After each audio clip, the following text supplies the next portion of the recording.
नमस्कार दोस्तों, मैं रविशंकर आज आपके लिए एक नए टॉपिक लेकर के आया हूँ। वह टॉपिक है पलासी और बक्सर की लड़ाई। तो जानते हैं पलासी की लड़ाई के बारे में। सर्वप्रथम पलासी की लड़ाई के जानने के बारे में जो जहाँ लड़ी गई थी उस जगह के बारे में जान ले।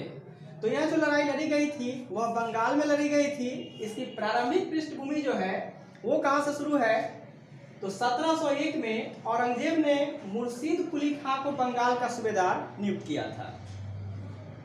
इससे कोई प्रश्न कई बार पूछा गया है कि मुर्शीद कुली खां को किसके द्वारा नियुक्त किया गया है, तो औरंगजेब के द्वारा नियुक्त किया गया था।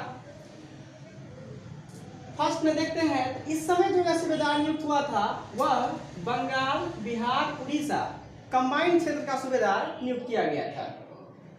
एक प्रश्न यह भी पूछा जाता है कि यह बताइए कि बंगाल का जो है राजधानी के रूप में जो स्थानांतरण हुआ वो कब कैसे कैसे हुआ है। तो देखिए, बंगाल का पहले जो है इसका राजधानी हुआ था ढाका।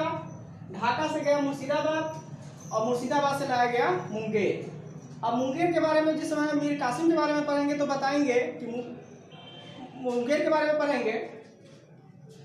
इसके बाद देखते हैं जहां से मेन शुरुआत है, तो मेन शुरुआत कहां से है, तो गिरिया के युद्ध में सरफराज को हराने के बाद अलवर्दी खां सूबेदार बन जाते हैं। और अलवर्दी खां जो बनते हैं तो यह अलवर्दी खां बहुत इंटेलिजेंट शासकों में से एक, हर चीज को एक अच्छे दृष्टिकोण से देखना, एक अनुभव के साथ काम करना इनकी खासियत है।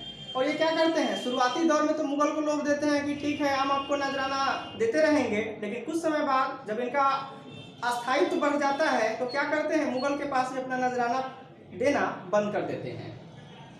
फिर है लेकिन एक दुखद यह है कि इनका कोई पुत्र नहीं था। इनकी जो संतान थी बस वो पुत्रियां थी, और उनकी पुत्रियों 3 पुत्रियां थी, जिनमें एक का विवाह हुआ था ढाका, एक का विवाह हुआ था पूर्णिया, एक का विवाह हुआ था पटना। तो सबसे छोटी वाली जो पुत्री है उनका पुत्र होता है, कौन होता है, तो नवाब सिराजुद्दौला। नवाब सिराजुद्दौला जो है जिनका क्रम है 1756 से 1757।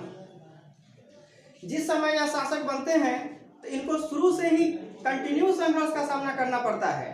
फर्स्ट में इनका जो सामना होता है उत्तराधिकार के युद्ध के लिए ही, जिसमें इनके विरोधी होते हैं शौकत जंग, इनकी मौसी घसेटी बेगम, यहाँ तक कि इनके जो सेनापति मीर जाफर है वो भी इनके पक्ष में नहीं होते हैं। ये क्या करते हैं, इन लोगों को जैसे शौकत जंग से जो उत्तराधिकार का युद्ध जीते हैं, यह जीते हैं मनिहारी के युद्ध में, और यह युद्ध लड़ा गया था 1756 में। फिर देखते हैं जब इनका कुछ प्रभुत्व बनता है, इनसे मुक्त होते हैं, तो एक नया इनके ऊपर आ जाता है वर्चस्व किसका, अंग्रेजों का। अंग्रेज से शुरुआती दौर में तो इनका एग्रीमेंट होता है कि जैसे हम कोई किले का निर्माण करें या व्यापार करें उस अनुपात में आपको क्या दिया जाएगा, कर दिया जाएगा। लेकिन धीरे धीरे अंग्रेज भी अपना वर्चस्व ज़्यादा बढ़ाना चाहते हैं और क्या करते हैं, किले का निर्माण तो कर रहे हैं, व्यवसाय को तो बढ़ा रहे हैं, लेकिन उस रेशियो में, उस अनुपात में उनको कर दे नहीं रहे हैं। इससे क्रुद्ध होकर के सिराजुद्दौला एक बार क्या करते हैं, उसके किले को भी ध्वस्त करते हैं। देखिए, कोई भी व्यवसायी या कोई व्यापारी होता है वो कभी भी आपसे डायरेक्ट दुश्मनी नहीं करना चाहेगा। तो अंग्रेज ने उस समय कुछ नहीं किया। कुछ समय बाद पता किया कि देखा जाए कि नवाब सिराजुद्दौला के पास कोई ऐसा तो व्यक्ति जरूर होगा जो उसका विरोधी या अंतर्मन से लोभी होगा, और इसमें ऐसा उसको एक मिल भी जाता है, जिनका नाम कौन होता है, जिनका नाम होता है मीर जाफर। मीर जाफर को जब मिला लेता है अंदर ही अंदर, इसके बाद सोचता है नहीं अब जो है अब सही मौका हो गया है, अब हम क्या कर सकते हैं, अब हम युद्ध से कर सकते हैं। तो एक डायरेक्ट तो किसी को ब्लेम नहीं किया जा सकता है, घटना भी घटित होता है। ये घटना है ब्लैक होल की घटना, ब्लैक होल ट्रेजेडी। इसमें एक अंग्रेज हॉलवेल के अनुसार 20 जून की रात 146 व्यक्तियों को एक छोटा सा कोठरी जिसका 18 फुट लंबी और लगभग 14 फुट 10 इंच चौड़ी कोठरी में 146 अंग्रेजों को बंद कर दिया जाता है, और उसमें जब कल होकर के खोला जाता है तो मात्र 23 ही अंग्रेज उसमें जीवित होते हैं। इस घटना को इतिहास में ब्लैक होल की घटना से के नाम से जाना गया है। एक बात याद रखिए, ब्लैक होल विज्ञान में भी है ऐसा सघन पिंड जो अपने अंदर आने वाले प्रकाश को भी वापस नहीं छोड़ता है, उसको क्या कहते हैं? Black hole. तो जब यह पूर्ण रूप से आश्वस्त हो लेता है कि नहीं अब मीर जाफर मेरे पक्ष में है, तो यह एक युद्ध की घोषणा किया जाता है और इस युद्ध का नाम है प्लासी का युद्ध। प्लासी का युद्ध इसलिए नाम है क्योंकि यह बंगाल के प्लासी नामक स्थान पर लड़ा गया था और यह प्लासी नामक जो मैदान था वो भागीरथी के तट पर बसा हुआ था। इसमें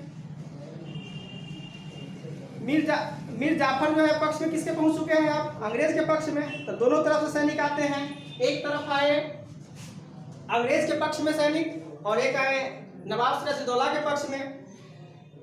जब दोनों सैनिक आते हैं तो क्या होता है कि देखता है कि अंग्रेज का जो सैनिक है वो तो वफादार है, लेकिन सिराजुद्दौला का सैनिक जो है वो वफादार नहीं है और वो पीछे मुड़ गया। इस युद्ध में मीर जाफर की धोखाधड़ी के कारण नवाब सिराजुद्दौला पराजित होते हैं और उन्हें भागना पड़ता है। बाद में देखिएगा भागने के क्रम में जब वो निकलते हैं तो बाद में चल के मीर जाफर का जो पुत्र होता है मीरान, उसके फ्रेंड मुहम्मदी बेग या लाल मोहम्मद के द्वारा सिराजुद्दौला की हत्या कर दी जाती है। इस तरह से सिराजुद्दौला का चैप्टर क्लोज। अब आगे देखिए, आगे जो है क्योंकि लोग तो इसको मिला रहता है कि हम तुमको यहाँ का नवाब बनाएंगे मीर जाफर को। तो मीर जाफर जब बनते हैं शासक 1757 से 1760 तक में, अब क्या होता है अंग्रेज को इससे क्या मिलता है? तो बहुत सारा धन दौलत मिलता है, 24 परगना की जमींदारी भी मिलती है और मीर जाफर अब तो किंग मेकर हो चुका है। 24 परगना कहने का मतलब ये नहीं कि 24 अलग अलग जगह, 24 परगना एक ही जगह का नाम है 24 परगना। उसके बाद हम देखते हैं बहुत दिनों तक अंग्रेज और इसमें नहीं चल पाता है और यह अपने दामाद मीर कासिम के पक्ष में अपना पद त्याग देता है और मीर कासिम जो होता है वह मीर जाफर की तरह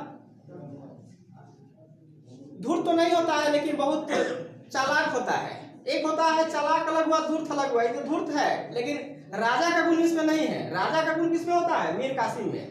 मीर कासिम जब राजा बनता है तो वह शासन की बागडोर को अच्छे ढंग से चलाने का प्रयास करता है। क्या करता है? सैनिकों को यूरोपीय ढंग से प्रशिक्षित करना, आंतरिक व्यापार के सारे शुल्क को हटा लेना जिससे प्रजा का भी पक्ष मिलता रहे, राजधानी को मुर्शिदाबाद से मुंगेर लाना और मुंगेर में एक बंदूक की फैक्ट्री की स्थापना भी करना।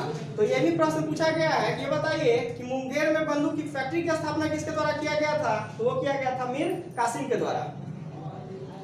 मीर कासिम को के जब इस धन को देखते हुए अंग्रेज इससे आशंकित हो जाते हैं, भयभीत होते हैं और उसको 1763 में अपदस्थ कर दिया जाता है। और जब 1763 में अपदस्थ कर दिया जाता है फिर पुनः मीर जाफर को ही नवाब बनाया जाता है। तो इस तरह देखते हैं जिस समय मीर जाफर शुरुआती दौर में तो अंग्रेज के लिए बहुत अच्छा था, लेकिन बाद में चल के इसी मीर जाफर को अंग्रेज कहा करते थे